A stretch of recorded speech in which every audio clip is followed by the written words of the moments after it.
Sasa mtazamaji, karibu tukiweza kuendelea na part 2 ya story yetu yenye tuliachia hapo jana kuhusu machungu ya mapenzi.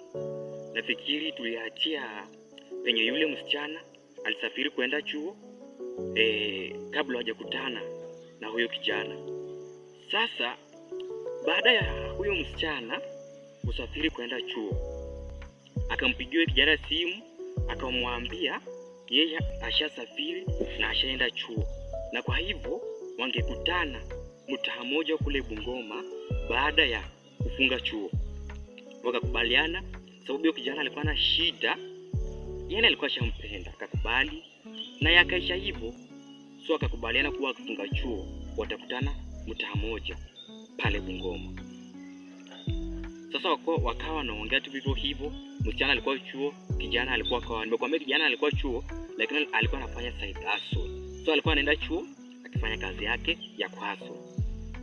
So msichana akaenda chuo, wakawa wanaongea, yaani wanaongea kila siku, wakaongea, wakakuwa wanaelewana kuwa watakutana wakifunga shule.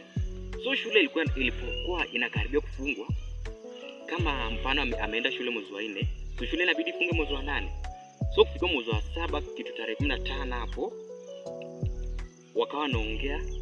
Then huyo kijana akawa anamuuliza, naona shule karibu inafungwa, sijui waona vipi kama ikiwa tutatoka shule upitie hapa kwangu tukae wiki kadhaa ndio uende hivyo kwenu.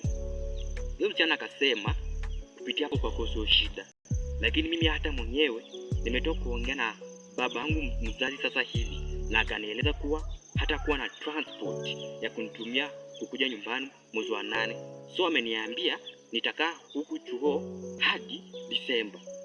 Hiyo kijana akamuuliza, na endapo utapata transport ya kukuja, je, utakuja? Msichana akasema ya atakuja. So akaagree, akaelewana. Kijana akamwambia kuwa atamtumia msichana pesa. Sasa after maagree wameelewana, msichana akamuuliza kijana, je, nikikuja utaniwekea zawadi gani? Kijana akamwambia nitakununulia nguo. Ule msichana alisikia hivyo, alifurahi, akaenjoy. Ikawa hivyo. So kama nilivyoeleza, ilipofikia tarehe 20 mwezi wa 7, huyo msichana wakawa, ilikuwa usiku moja, wakawa wanaongea na yule kijana. So wakati walikuwa wanaongea wakakosana kidogo. Yaani tuseme hii relationship yao ilikuwa ya kukwaruzana kila wakati, lakini kijana alikuwa anajishusha. So walipopigana hii kitu tarehe 20 wakakwaruzana kidogo, wakakosana, ikawa ni haongeleshani kwa siku 3 mfululizo. Ndipo kijana huyu akatumia maarifa. Kumbuka nilikuambia nini? Kijana huyu alikuwa amemwahidi atamulia nguo.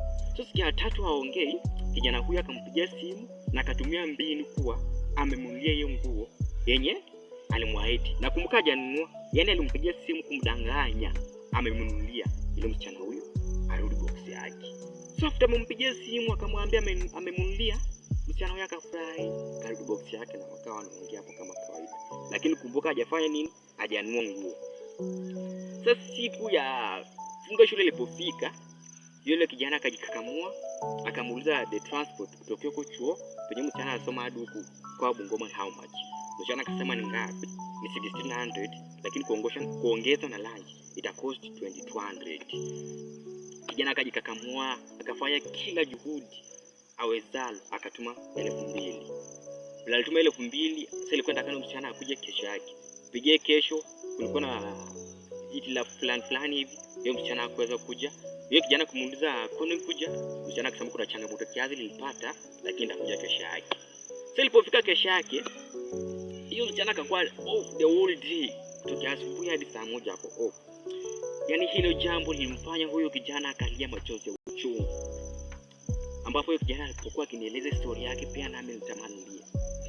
Kijana alia machozi ya uchungu. Yaani amemtumia 2000, amemgharamikia kila kitu. Kumbuka msichana alipokuwa kule shuleni alikuwa atumii mboga, atumii maharagwe. So kijana alikuwa amejiwekea yaani mzigo wa kumlia kila siku mboga. Yaani tuseme hiyo kijana alijiwaste sana kwa yule msichana. So kumtumia transport alikuwa off tu hivyo. kijana hani ilikuwa anatembea kwa barabara anajiongelesha, analia machozi uchungu. Elimu lazima kijana hakule yote sababu yule msichana alikuwa tu off. Sasa ilipofika kitu saa 2 usiku hivi akampigia simu bahati nzuri akampata on. Kumpata on akamuuliza ulikuja? Msichana akajibu ya nilikuja. Kijana akamuuliza uko wapi?